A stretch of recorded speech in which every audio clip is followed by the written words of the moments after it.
Last lecture में हमने देखा था juice law of heating, H=I²RT, जिसमें H हीट को रिप्रेजेंट कर रहा है और I electric current, R resistance और T टाइम को। इट मीन्स अगर किसी भी कंडक्टर में इलेक्ट्रिक करंट फ्लो होता है तो उसमें हीट जनरेट होती है और ये हीट इलेक्ट्रिक करंट, रेजिस्टेंस और टाइम इन 3 फिजिकल क्वांटिटीज पे डिपेंड करता है। और इसकी डिपेंडेंसी को भी हमने देखा था कि H is directly proportional to I²। It means किसी कंडक्टर में इलेक्ट्रिक करंट ज़्यादा से ज़्यादा फ्लो होता है तो उतनी ही हीट प्रोड्यूस होगी। और इसके पीछे का रीज़न ये है कि हर किसी कंडक्टर के पास अपने इलेक्ट्रॉन्स होते हैं। जब इलेक्ट्रिक करंट फ्लो होती है तो जनरली इलेक्ट्रॉन्स फ्लो होता है। तो किसी कंडक्टर में जब इलेक्ट्रिक करंट फ्लो होता है तो इन इलेक्ट्रॉन्स के बीच कॉलिजन्स होता है और कॉलिजन होने की वजह से हीट जनरेट होती है। तो जितनी ज़्यादा करंट फ्लो होगी किसी कंडक्टर में उतनी ही हीट जनरेट होगी। दूसरा, H is directly proportional to R, means हर किसी कंडक्टर का अपन एक इंटरनली रेजिस्टेंस होता है। और रेजिस्टेंस क्या होता है? रेजिस्टेंस किसी भी कंडक्टर की एक प्रॉपर्टीज है जो कि इलेक्ट्रिक करंट को अपोज करती है। डिफरेंट मटेरियल्स का अपना एक डिफरेंट रेजिस्टेंस होता है।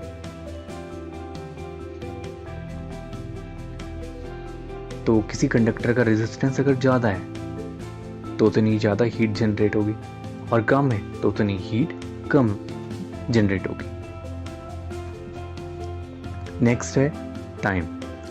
H is directly proportional to time. H is directly proportional to T का मतलब है कि किसी भी कंडक्टर को अगर हम ज़्यादा समय तक ऑन करके रखते हैं तो उतनी ही हीट प्रोड्यूस होती है। जैसे कि अगर हम इलेक्ट्रिक हीटर का यूज़ कर रहे हैं और अगर हम उसे लंबे समय तक ऑन करके रखते हैं तो उतने ही वो हीट प्रोड्यूस करेगा। तो जूस लॉ के according heat electric current, resistance और टाइम पे डिपेंड करती है। अब हम देखेंगे कुछ important application of juice law of heating, जिसमें से है सबसे पहला इलेक्ट्रिक बल्ब। तो इलेक्ट्रिक बल्ब में जनरली हम ये देखते हैं कि जो इलेक्ट्रिक हीट जनरेट हो रही है वो लाइट प्रोड्यूस करती है। लेकिन अभी हम इसे समझने के लिए सबसे पहले इलेक्ट्रिक बल्ब की डिज़ाइनिंग को समझना होगा। इलेक्ट्रिक बल्ब की जो डिज़ाइनिंग है वो वेरी इंपॉर्टेंट है। अगर इलेक्ट्रिक बल्ब को इस तरह से डिज़ाइन ही नहीं किया होता थॉमस एल्वा एडिशन के थ्रू, तो किसी भी कंडक्टर को हम कितना भी हीट अप कर लें कभी भी लाइट प्रोड्यूस नहीं हो सकती। तो अब इसके पीछे हमें देखना है कि इसके पीछे ये रॉकेट साइंस है क्या। तो इलेक्ट्रिक बल्ब का जो इंपॉर्टेंट पार्ट है वो है इसका फिलामेंट, जो कि एक high melting point strong metal से बना होता है और जिसका नाम है टंगस्टन। टंगस्टन का जो मेल्टिंग पॉइंट है वो लगभग है 3380 डिग्री सेल्सियस। और इतना ज़्यादा हाई मेल्टिंग पॉइंट होने की वजह से ये आसानी से मेल्ट नहीं होता और ये काफ़ी स्ट्रॉन्ग मेटल भी माना जाता है। तो जैसे ही इस फिलामेंट में इलेक्ट्रिक करंट फ्लो होती है तो हीट जनरेट होती है और हीट जनरेट होने की वजह से ये काफ़ी हॉट हो जाता है और लाइट एमिट करता है। इलेक्ट्रिक बल्ब के इनसाइड में इनएक्टिव नाइट्रोजन और आर्गन गैसेस फिल्ड होती हैं और ये गैसेस इसमें इसलिए फिल्ड की जाती हैं क्योंकि ये फिलामेंट की लाइफ को बढ़ा देती हैं। ये गैसेस इनएक्टिव केमिकल गैसेस हैं और ये फिलामेंट के साथ रिएक्ट ही नहीं करती और फिलामेंट को ऑक्सीडाइज होने से भी बचाती हैं। और जब फिलामेंट ऑक्सीडाइज ही नहीं होगा तो ये काफ़ी लंबे समय तक रह सकता है। और यही रीज़न है कि इनएक्टिव नाइट्रोजन गैस और आर्गन गैस बल्ब के अंदर फील्ड की जाती है। और इस तरह से अगर हम जूल्स लॉ के अकॉर्डिंग देखें कि अगर इलेक्ट्रिक करंट ज़्यादा से ज़्यादा बढ़ाया जाए तो ये फिलामेंट ज़्यादा हॉट होगा, और जब ज़्यादा हॉट होगा तो ज़्यादा हीट जनरेट करेगा, और जब ज़्यादा हीट जनरेट करेगा तो उतनी ही लाइट रेडिएट करेगा, और जितने लंबे समय तक बल्ब ऑन रहेगा उतनी लंबे समय तक लाइट एमिट करता रहेगा।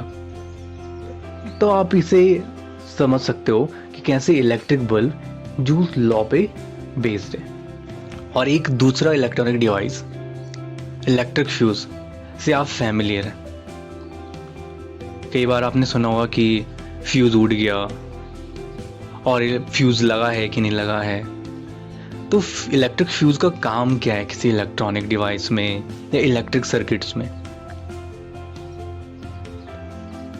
एक्चुअली इलेक्ट्रिक फ्यूज भी जूल्स लॉ पे बेस्ड है।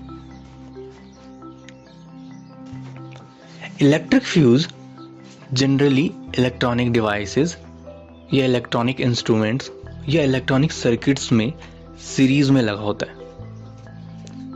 और सीरीज में लगे होने का पीछे का रीज़न ये है क्योंकि सीरीज में इलेक्ट्रिक करंट सेम रहती है।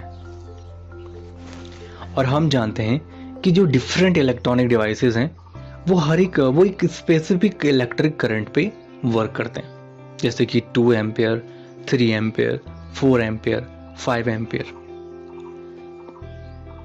और सपोज कोई इलेक्ट्रॉनिक डिवाइस है और वो 5 एम्पियर तक की स्पेसिफिक करंट पर वर्क करता है, लेकिन अगर उसे 5 एम्पियर से ज़्यादा करंट मिल गई तो वो इलेक्ट्रॉनिक डिवाइस शॉर्ट सर्किट हो जाता है या डैमेज हो जाता है।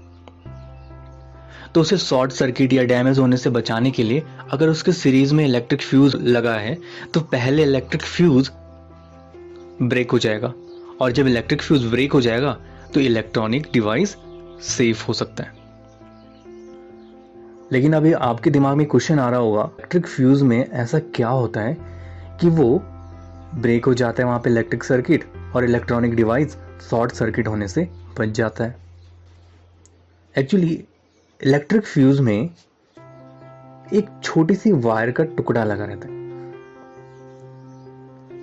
जो कि एक मेटेलिक वायर होती है, और ये छोटा सा मेटेलिक वायर का टुकड़ा एल्युमिनियम, कॉपर, आयरन, लेड का बनाया जाता है।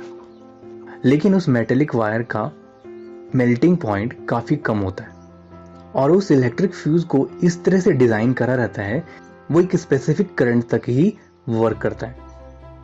अगर उस स्पेसिफिक करंट से ज़्यादा करंट उससे पास होती है तो इलेक्ट्रिक फ्यूज में लगी वायर का टेम्परेचर इंक्रीज होने लगता है, और जैसे टेम्परेचर इंक्रीज होता है तो वो वायर मेल्ट हो जाती है, और जैसे ही वायर मेल्ट होती है तो वहाँ पर इलेक्ट्रिक सर्किट ब्रेक हो जाता है और इलेक्ट्रॉनिक डिवाइस शॉर्ट सर्किट होने से बच जाता है।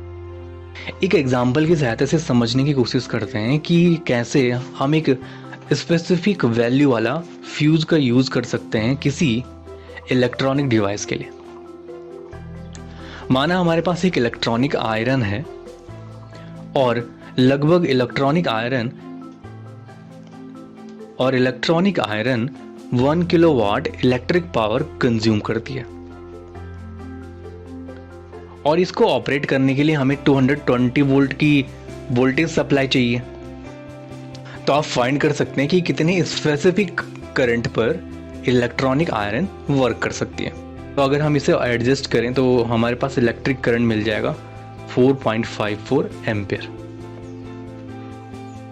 तो लगभग हमें 5 एम्पियर का इलेक्ट्रॉनिक फ्यूज चाहिए। हमारे पास 1 एम्पियर, 2 एम्पियर, 3 एम्पियर, 5 एम्पियर और 10 एम्पियर के फ्यूज हैं। तो आप बताइए कि हम इनमें से कौन से फ्यूज का यूज़ कर सकते हैं इस इलेक्ट्रॉनिक आयरन के लिए। तो हमारे पास इलेक्ट्रिक करंट कितना आया? 4.54 एम्पियर। तो हम इनमें से 5 एम्पियर वाले फ्यूज का यूज़ करेंगे। हमने 10 एम्पियर वाले का यूज़ क्यों नहीं किया? अब देखो 5 एम्पियर वाले का यूज़ क्यों किया, क्योंकि 4.54 एम्पियर लगभग 5 एम्पेयर की ही नियरेस्ट वैल्यू है। लेकिन 10 एम्पेयर का यूज़ क्यों नहीं किया? क्योंकि 10 एम्पेयर भी तो ज़्यादा एम्पेयर था। 10 एम्पेयर का यूज़ इसलिए नहीं किया क्योंकि इलेक्ट्रिक फ्यूज़ में लगी वायर को मेल्ट होने के लिए 10 एम्पेयर की करंट चाहिए। लेकिन हमारा इलेक्ट्रॉनिक डिवाइस तो 4.54 एम्पेयर पे ही वर्क कर देगा। अगर उसको इससे ज़्यादा करंट मिली तो वो शॉर्ट सर्किट हो जाएगा। तो फ्यूज़ लगाने का क्या काम?